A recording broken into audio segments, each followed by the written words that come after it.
Hello, ladies and gentlemen. I am BorderWise, and welcome back to From the Depths. Or if this is the first From the Depths thing you're ever seeing, welcome. And this is the start of a new series, quite a long series I'm going to be doing.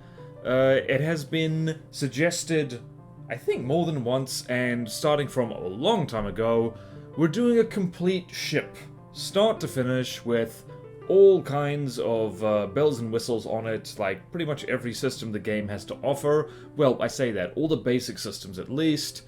And the important thing, before we get started, this is more guidelines than a hard and fast, this is how you do things, because there's very few things in From the Depths in which is set in stone. People do things differently, and different things work for different people. There's infinite ways to play this, and with enough experience you can make almost anything work. And when you're learning the game, just wing it. Don't worry if it's good or not, just keep building stuff and messing about. But once you want to get serious and make something as decent as possible, that's when you plan ahead, and that's what I've done here. I've planned this thing out as much as possible. And then you adjust as you go, because, you know, the best laid plans can still fail. And also, we're going to be testing as we go, just to make sure that we are free of problems. So, as has probably already been given away by the title of this, we're going to start with the hull. And there's many different ways to build a hull, and the simplest, well, I don't know what the simplest way is, like, your mileage may vary, but we're going to do a block based around transition slopes. But first off, we need a cross-section. So this is the way I do things, by the way. You might want to do things a different way. So to start off with, I'm going to mark the center line of this with red, just so I always know where the middle is.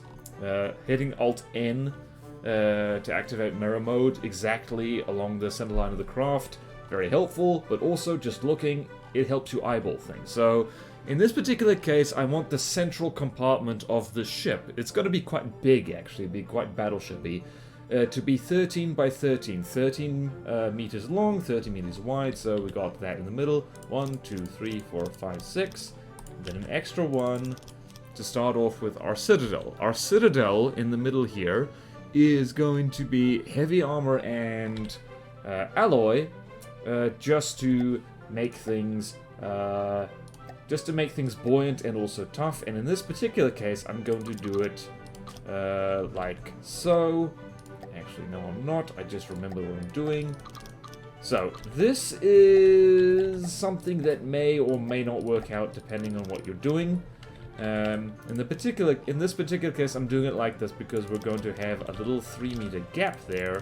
And this is where we're going to stick secondary weapons. That's important. The main armor is going to be out over here. And the bottom of this craft is going to be 2 meters thick, and it's going to have a wet gap over here. But the wet gap comes later. So, looking at my notes, because I have notes. Gap, metal, 2-meter metal alloy checkerboard. So, the checkerboard is a little bit controversial. Some people swear by it, some people think it's a waste of time. I like it because it's a decent way of getting a craft to have basically universal, whatchamacallit.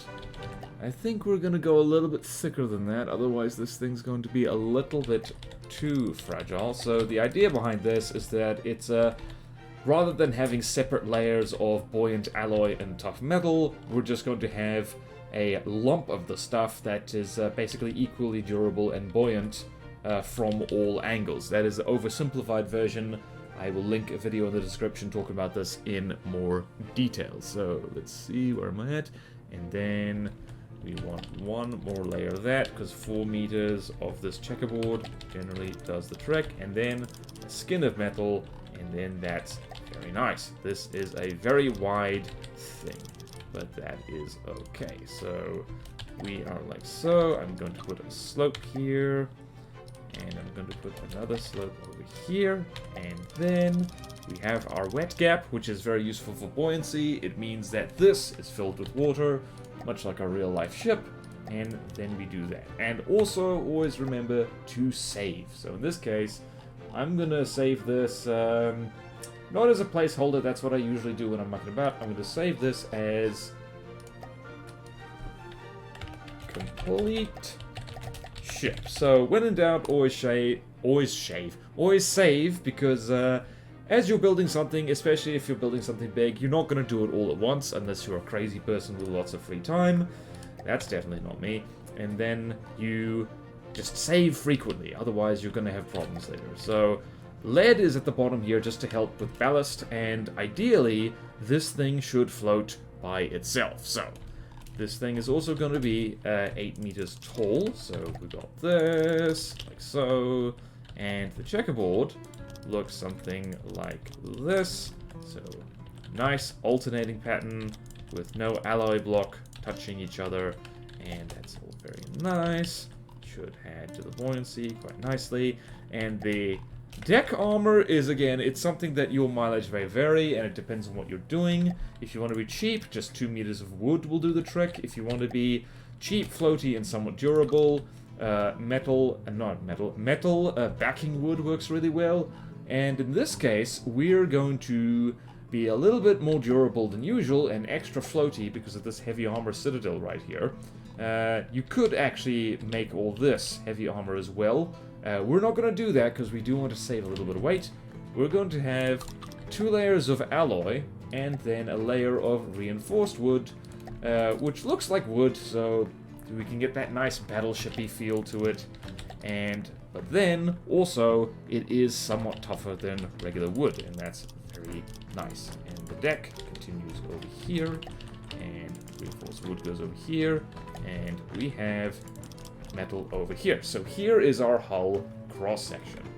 And depending on your building style, you might want to build from the bottom up, from the top down, from the back, from the front. I usually create the front first as a kind of just habit, and we're going to keep things reasonably simple by using these offset transition blocks like so. And the magic part about using these things is that you get, for basically just spamming the same block over and over again, a nice, pretty slope. A lot of room in there, which is very nice. And I'm just going to block out a little bit over here using these things like so. If you want to see what my hotkeys are, that's the one. You can select any kind of block you want. So 1 on my keyboard, you just hover over, tap 1, and then you have it saved onto the hotkey bar. Very handy. And we're gonna just build it out like this. This takes a while. This takes a little bit of a while. And in case anyone's wondering why this particular section of the ship is 2 meters thick, ideally the thing shouldn't be getting hit from underneath too often, but if it does, having a layer, an air gap, and then a stacked layer here stops. It basically just helps stop turrets getting taken out from underneath by high-powered weapons and all that stuff, and it just makes life more convenient. Alright, so we're here, and now, through the magic of prefabbing, Control P, we can lengthen this, and just click, click, click, click, click, and let's see, what can we do here? We're going to make that width like so. 1, 2, 3, 4. Move. 1, 2, 3, 4. Move. 1, 2, 3, 4. Move. 1, 2, 3, 4. 1, 2, 3, 4. 1, 2, 3, 4. 1, 2, 3, 4. 1, 2, 3, 4. 1, 2, 3, 4. Whoops, I did that one wrong. Did it wrong. 1, 2, 3, 4. 1, 2, 3, 4. 1, 2, 3, 4. 1, 2, 3, 4. 1, 2, 3, 4. Whoop, did that wrong again. Boy, even the best builders make mistakes, and they make them often enough that you need to be aware of what kind of mistakes you make. So, know thy enemy is you. Alright, so we've got one last one here. That is the wrong color. I could have left it like that, but nah, that's not what we're going for today. 1, whoops, 2, 3, 4, 5, 6, 7, 8, 9, 10, 11, 12, 13. Alright, so there is going to be interesting stuff happening with the front of this in later videos, but for now we're just going to put stuff there to smooth it out. and you see we have this, and we're gonna do this. We're gonna have delicious wedges. Wedge blocks are very nice because they allow you to put wedges, which are very hydrodynamic and aerodynamic. Makes things very convenient. I'm just gonna go with these 1 meter ones. Two benefits to that. Firstly, it doesn't look weird if you want to be pure meta-wise, like using these longer blocks. You can see that they have less drag reduced to 0.02 for this 4 meter wedge front. And only 0.1 for a 1 meter one. But this looks funny, so we're going to do that. And that is the bottom of our stern. Not stern, bow. I know what I'm talking about. We're just going to work our way backwards and do this now. Lovely, lovely. And we have our wet gap to fill out. Going to extend that all the way down there. And it's all the same size block, which makes so nice. To just hit the fill button, F, and it just magically works, like so. And that. And we're just going to keep the marker down the middle, like so. And you can see here, like, what I'm talking about with the fill not exactly working out as intended. So we're going to undo that and now redo it, because that's unfortunately just how the game works sometimes. These transition blocks are naughty sometimes. There we go. And since we've got a 1 meter block here, I like to fill these just with surge protectors. More on that later. Like so, like so, like so. Don't actually usually do that, but it's worked out very nicely. Actually, let's not do that. That's a bit much. Usually do this. This is going to be a long series. I'm going to edit away certain parts when I can, but I'm going to try and keep as much of it live as possible so you can see what I'm doing, and so you can also hear me explain myself. And also, I want to see you. I mean, I wouldn't mind seeing you, but I also want to see you make mistakes, just to let everybody know it's okay to make mistakes. We all do. Okay, we're doing very well. Alrighty. Alrighty. So now we've got mostly 4 meter beams and some of that. Very big ship already. It is 86 meters long. This thing's going to be enormous. Complete ship. Maybe I should have dialed it back a bit. On the other hand, maybe not. Alright, so we need to fill this up. So let's do that. Doesn't matter too much. And we're gonna do like so. Prefer to use 3 meter beams whenever it's not quite right, because 9 meter lumps tends to happen fairly often. Try not to ever use 1 meter blocks, except I'm gonna have to. Please forgive me, those of you who know how to build stuff really well already, which I'm assuming is a lot of you, because that's just how From the Depths works. And now the complicated bit is we're going to extend this hull armor forward. But first, we're going to extend the citadel forward. Whoops. Gotta mind where you aim your camera. So where this is convenient is we're going to go exactly there, and we're going to have that. So we've got a nice wide bow to put stuff in, and it's super convenient. That, put all the alloy there, air gaps, very useful. And see, already this is taking shape in a way that I wasn't actually expecting it to do. Which means you have to adjust as you go. Which is absolutely fine. Improvising is just fine and dandy. And planning things out is all very well, but sometimes you just gotta wing it as you go. Now, the ultimate test here, however, is to see whether this floats. It takes a lot of alloy to make heavy armor float, but this thing has quite a floaty side hull so far, and also quite floaty deck armor.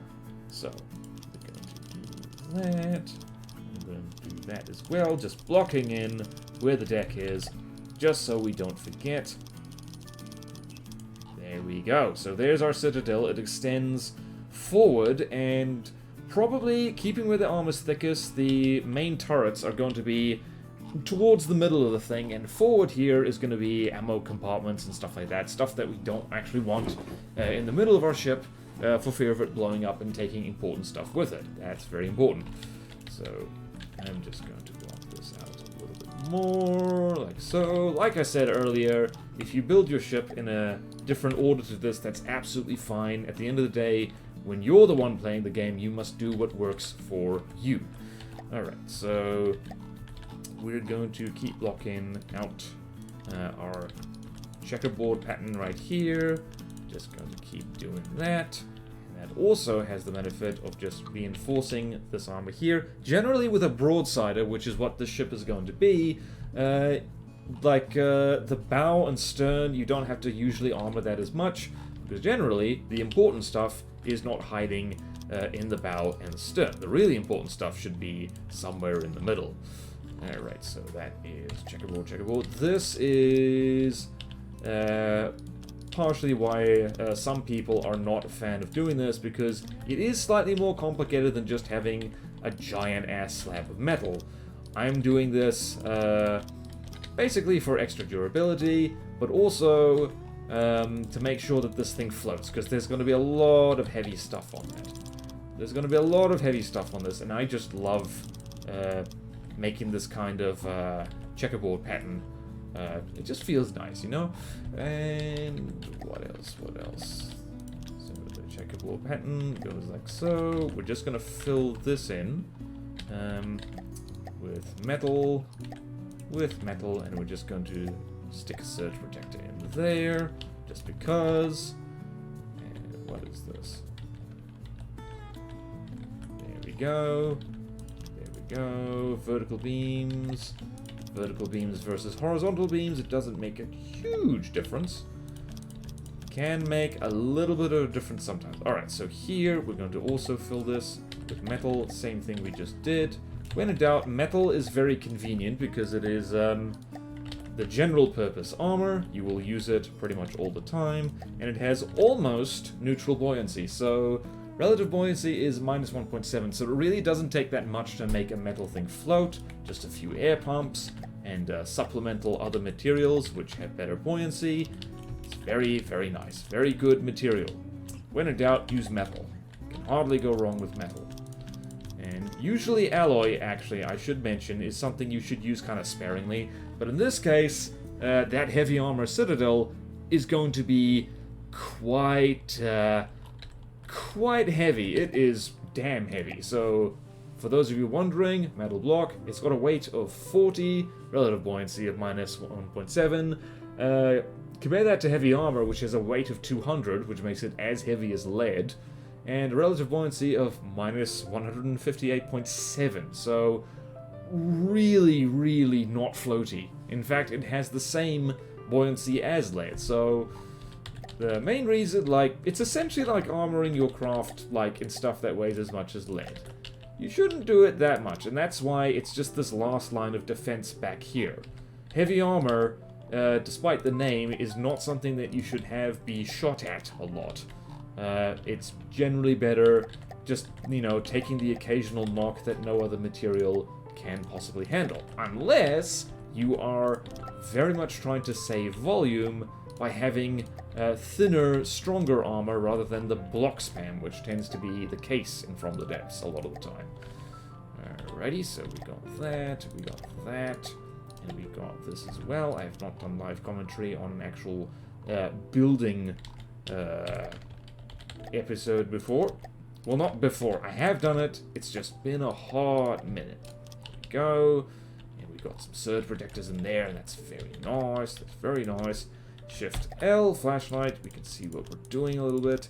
One particular trick that is sometimes useful is that you can paint different materials in different colors if I so chose. I could just paint the alloy blocks in white and the metal blocks in a different color, so I can clearly see if my checkerboard is working out as it should be. Whoops. But I'm not going to do that now. It's totally a good idea. It is like painting in colors is just another way of making your building process a little bit more idiot-proof, because remember, there's an enemy in the building process, and that enemy is you, most likely. Right, see her then. Lots of surge protectors, just random. This does weaken the armor slightly, but it also means that with basically zero effort, we are just seeding the sides of our hull here with surge protectors to pull EMP surges away from our more vulnerable bits. And since it's here on the edge, an EMP surge hitting over here will hopefully just go for all these surge protectors and not reach further into the craft. And this air gap is also kind of helpful for that, because EMP doesn't jump gaps very well. We might change this later. Again, didn't plan that. It wasn't part of me plan. But that's part of the building process, is just you gotta keep going, and you gotta plan sometimes, but also you gotta wing it sometimes. That's just where the fun is. So much fun. Should mention as well that what I usually like to do is prefab the entire bow once I've built it, and then flip it around and use it to make the stern as well. It is a very handy time saver. Depending on what kind of build you're doing, especially if you want to make it look more realistic, if you want to make it look more pretty, you might not want to do that. You might want to build it from scratch. In this case, I'm going to do that because that is a great time saver. So let's do this, that. Wait, no. See, mistake happened. Mistake happened. This last layer is pure metal. There we go. There we go. See?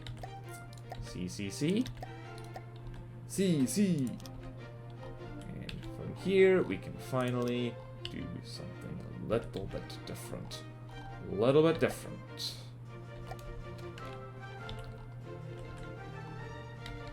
So here's where the deck is, so let's just work this out quickly. And we're gonna have one last surge protector over here. We're gonna have one of these. There we go. And 2-meter beam right there. And the question is, will this thing float? Will she float? I'm starting to realize this is going to take a long time. This is going to be a long series. I said that already, but it's gonna. We're in here for the long haul, and hopefully we all learn things along the way. Maybe the real friends was the battleship we made along the way. Right, so we got over here, and ta-da! Right, so that hull armor has proceeded along here, and this we'll just leave as is for now. If this thing gets its face blown off willy-nilly all the time, and we also have spare room in here for fun and activities, very, very handy. Let's just extend this middle line down here for idiot-proof reasons, because I know myself extremely well. Well, I should hope so. Alright, so let's see here. Test. I'm just going to release it from caps lock, and I want to see if the thing floats. Oh, she float. Oh, she's doing a float. Let's see, looking at the altitude, -13, -14. Okay. Right, she does not float, but the good news is that we can finish off the deck over here. Like so. And that should hopefully get it floating, just to give us a nice idea of how... Whoops, what are you talking about? What are you talking... Ah, that's what you're talking about. That's what you're talking about. How dare you? How dare? I painted that the wrong color again. There we go. From the depths building process. You can't script this. I mean, you probably could. But things change as you go. So, there we go. Got a layer of alloy. We're just gonna fill this in. Fill it in. Real nice.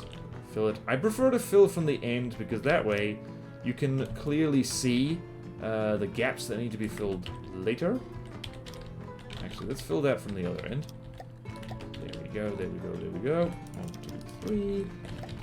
Over here. And this should fit in very nicely. And just for giggles, that'll be metal. Now let's see if she floats.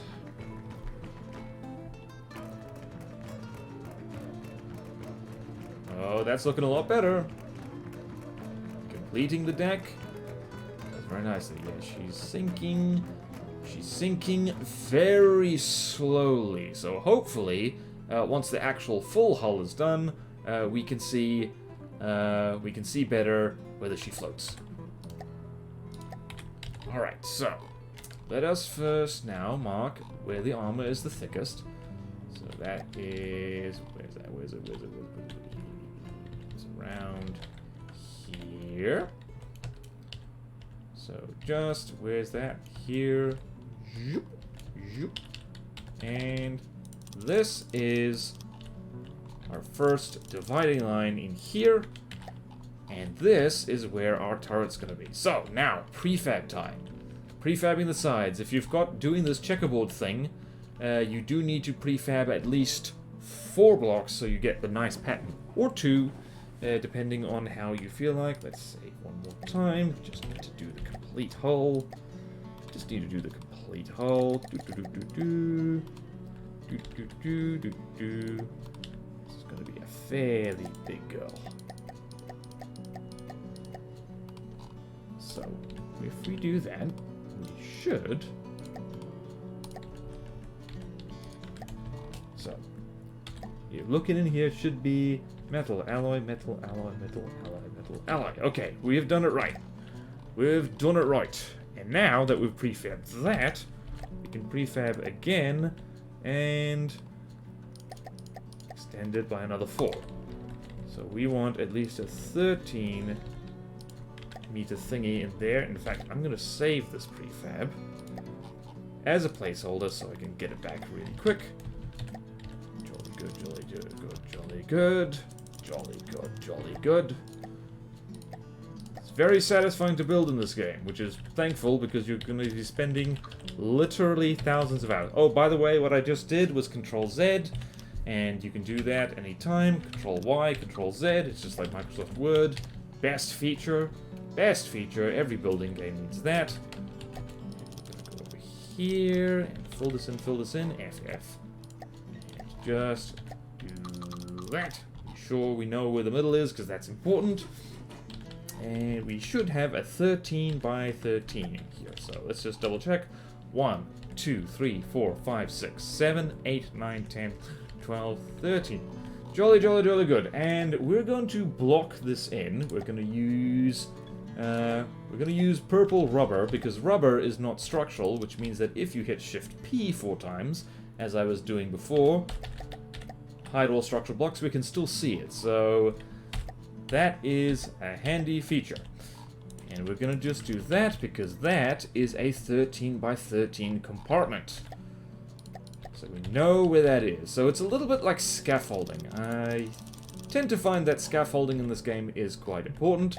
So, for those of you who are wondering, this front weapon is going to be an advanced cannon, which is going to be very handy. And behind it, I have just learned the hard way, just trying to visualize in my brain how this is going to work. This thing will probably need to have a little bit of a gap in here. So I am going to put a 4-meter gap here, just to be sure that once all the turrets are complete, they're not clipping into each other. I'm just going to preemptively put an air pump over there. You can do clever things with air pumps in this game. You can stick them actually in turret wells by burying them in the floor of the turret well. We're not going to do that today, but it'll be jolly good. So let's do this now. 13, height will be 8, and length will be 13. So we got 15 actually. There you go. And whoop. And let us turn that on. Control Y. Hello, hello, hello, hello. We've found another compartment. Alright, now let's go back here, find our placeholder, do this, and this should work out just fine. If there's any gigantic problems that end up happening, I will be fixing them off camera just for the sake of viewing time convenience. So, here we go, we got another layer of metal. This thing's already getting a little bit pricey, but that's okay. We're making a big-ass ship.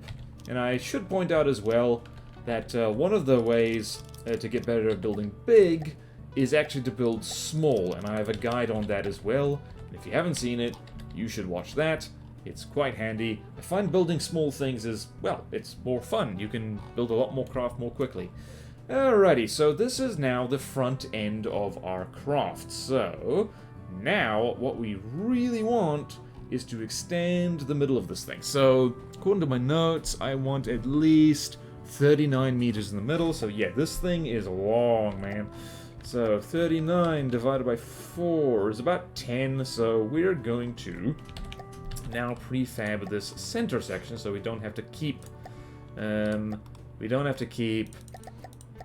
filling in the floor. So we're going to do that just to be sure. We got metal, alloy, metal, alloy, metal, alloy. Jolly, jolly, jolly, jolly good. How's our block count? Our block count is 6,000. Not bad, not bad, not bad, not bad.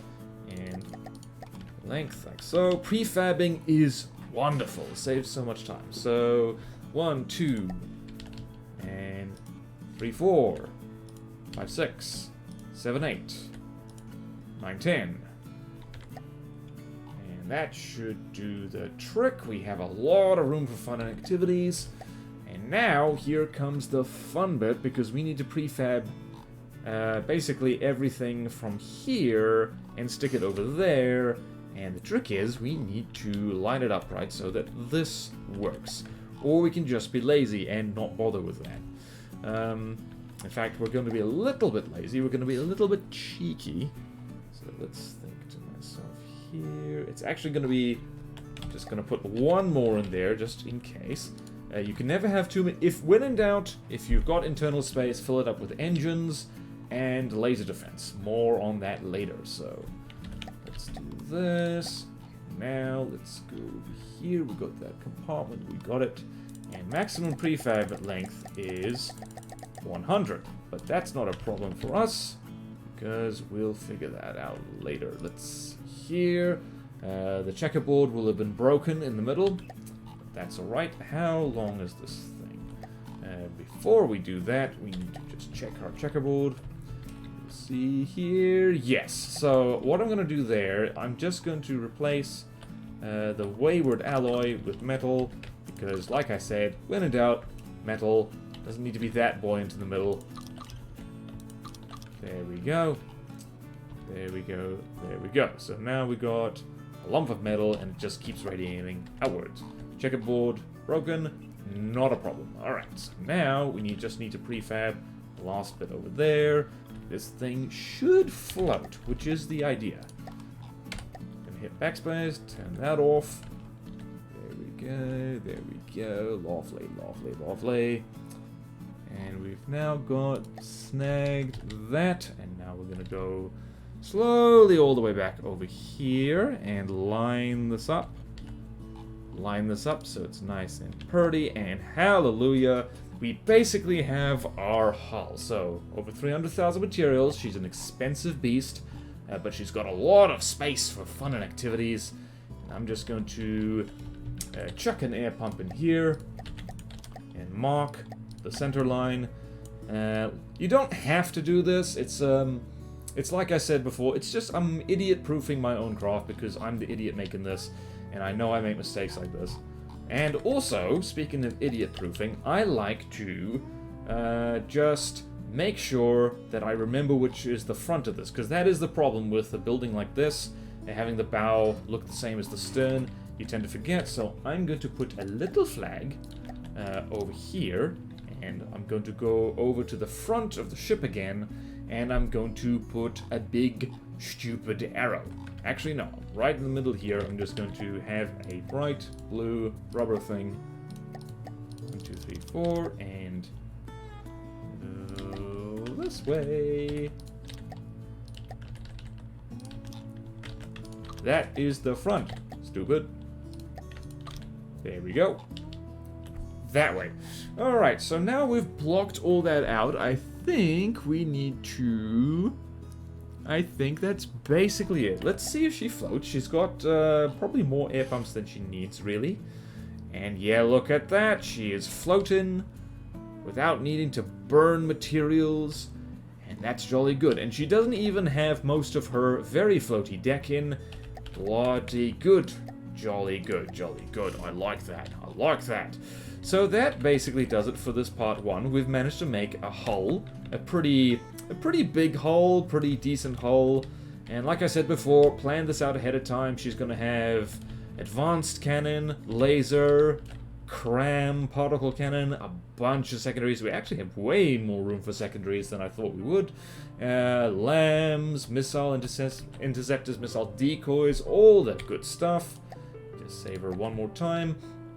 And yeah, that about does it for this first part of building a complete ship, start to finish. So, thank you all so much for watching. Please like, comment, subscribe if you want to see more videos like this. Support me on Patreon or YouTube membership if you like. It really helps, and there's fun perks in it for you. Thank you to all my current supporters, and I will see you next time in From the Depths. Building a complete ship. Part 2 will be the AI compartment. Look forward to that. Farewell.